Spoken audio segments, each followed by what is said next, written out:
I was born and for 25 years lived in England, where 24 years ago, almost the day, I married a foreigner and we moved to Africa together. I haven't been back to England much since then. Of course, I love to visit friends and family, but I don't think I'll ever return to live there. I've changed. I know the country's changed. It would be like moving to a new place. And is that still what I want? Another new place, because I've traveled a lot in my life. Is it still home? My husband's never lived there. I'm not sure if he'd like it or if it would be a good place for him. He spent the first 25 years of his life in St. Louis, Missouri. And he moved a bit. He lived in San Francisco for a while, and then he changed his career. He was always in the medical profession. He got a job in Lesotho in southern Africa, and that's where we met, as you do. So anyway, shortly after that day, almost exactly 24 years ago, when we got married, we moved to Uganda, and we started our family. We have 4 boys. They were all born there, learned to walk and talk there, learned to swim in the lakes, the ones without the crocodiles in them, and the schistosomiasis. And they went to school there too. And then we moved to Eritrea, and they went to school there too, and this time in Italian. We all learned Italian there, because for historical reasons, Italy was the dominant colonial power there at one point. And then we moved to where we currently live, which is near Geneva in Switzerland. And that was the toughest move of them all. Anyway, one thing in common with all these moves is that you meet a lot of people that you don't know very well, and they don't know you. And people come and go a lot in expatriate communities. And a common question we were always asked, people yesterday had the same thing here, meeting new people in this panel too.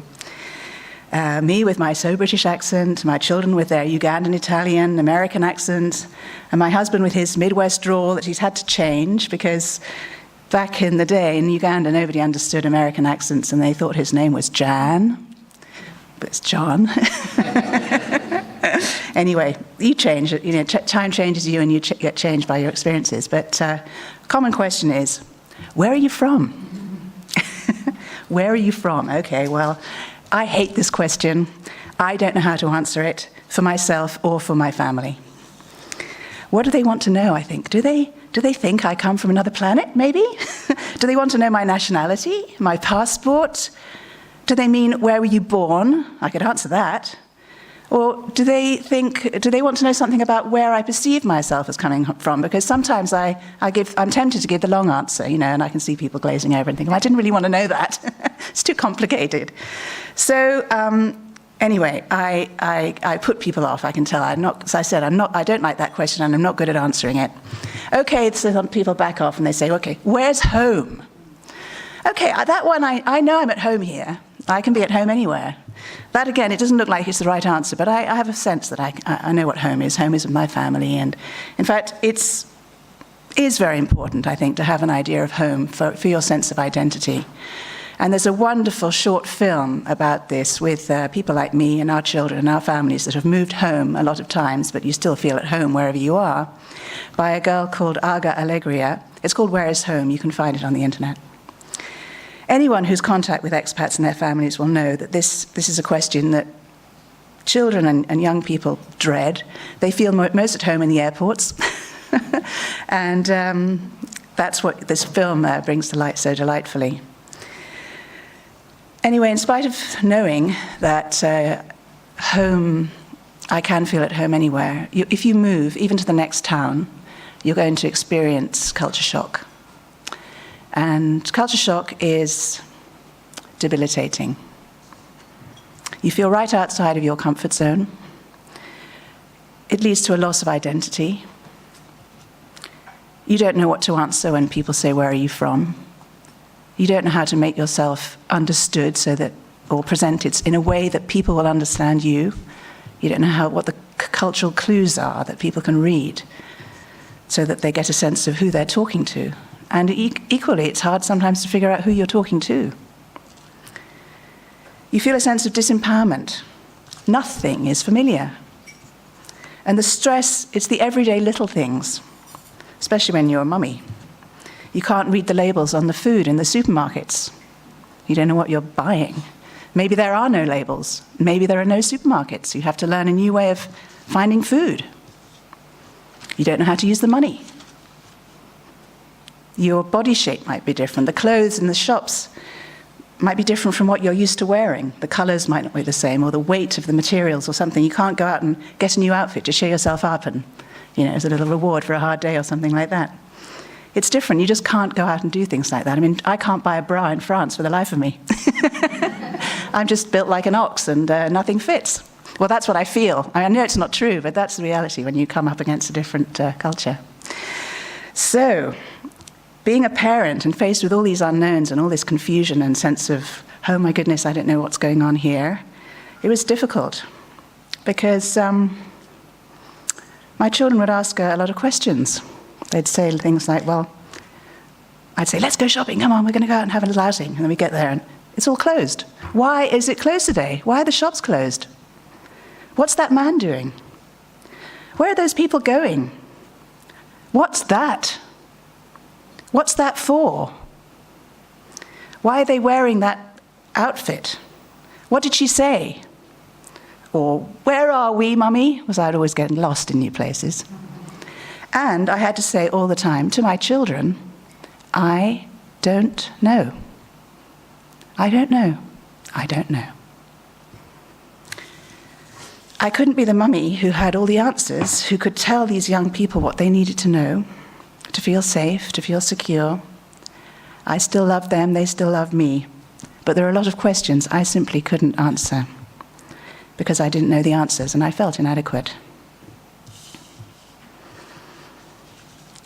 Nancy Klein, in her book called Time to Think, makes a very good point that the quality of everything we do depends on the quality of our attention, the attention we give our surroundings. And one thing about living in a different country and being made aware of all these differences is that it forces you to pay attention. And the attention my kids played to the environment we lived in too, that helped me so much. It's a great way to start learning. I learned through the questions my children asked about the places that I was living in. And I learned that the best way to learn, is to ask a question. Their questions were so innocent. They're free of judgment. They hadn't been programmed like I was when I arrived in a foreign country to think, oh, we do things this way and they do things that way. They had none of that. They'd never seen another way of life. So there was no judgment involved in asking the questions. It was just curiosity. An openness to finding out what's going on. Dr. Shimi Kang has written a wonderful book that Marlene put me in touch with called Parenting the Dolphin Way. That's not the full title, but that's enough. You'll find it out there if you look, Parenting the Dolphin Way. It's about nosing your children out to sea rather than being a tiger or a helicopter, basically. Anyway, it's a wonderful book. And she describes curiosity as follows. She says, when we look at the world through curious eyes, we don't judge or react, but simply observe and interact. Curiosity takes us out of our fear mode and engages our thinking brain. So that's why I do what I do, coaching fellow parents in the expat world. It's helping to engage the thinking brain, and that gives people a feeling of being back in control. Fear and uncertainty causes people to cover up their emotions and their vulnerability, and you feel you have to do that sometimes. But it's a key for progress that we can access these emotions and develop the vulnerability-based trust that we need to learn about ourselves and the others close to us. And there's so much uncertainty today. It's not surprising that we feel afraid or we can be overwhelmed, because everything is changing. A simple question like, where are you from, makes me panic.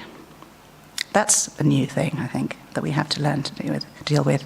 And many of the certainties that our grandparents or even our parents had about what it meant to be a parent, those too are changing. And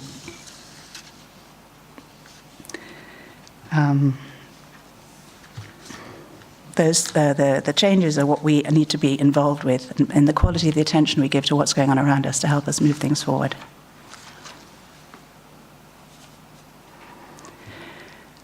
I'll finish with a quote from Alice. Lewis Carroll's Alice Through the Looking Glass. Alice came to a fork in the road. We're all at a fork in the road right now, I think, like Alice. Which way do I take, she asked. She was with a Cheshire Cat. She'd come across the Cheshire Cat hanging in a tree with his big smile. Not a very positive smile, but there he was.